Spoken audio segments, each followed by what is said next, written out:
So a lot of my job is about finding a balance. The natural environment is constantly striving to progress. Trees will seed in eventually, and ultimately everything wants to become a woodland. If we don't want that to happen, we have to intervene. In its day, Penallta Colliery was one of the major coal mines in the South Wales Valley, so a really important industrial site.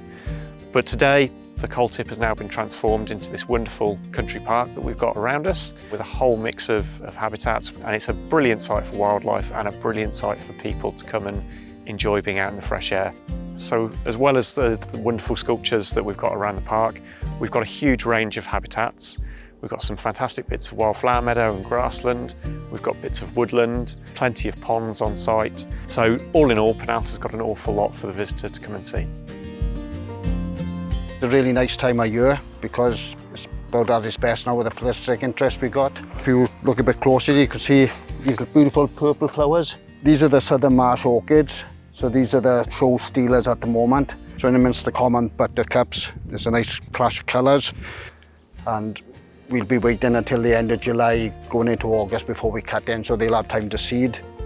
The variety is very important. The more diversity of plant life we've got, then the more diversity of insect life will follow in behind that.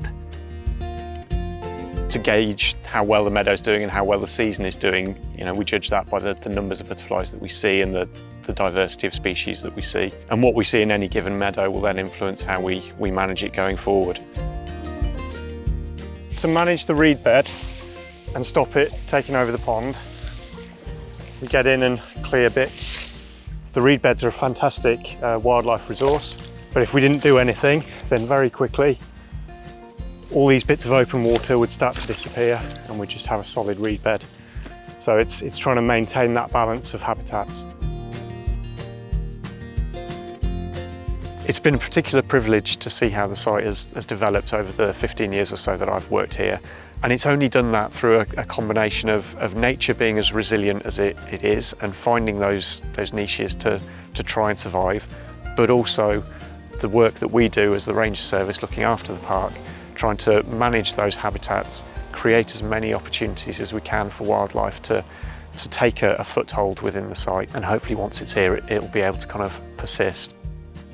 It's really important that we have the public come and visit sites like this and really value them for what they are, because that's the best way that we can protect them for the future and have this resource for generations to come.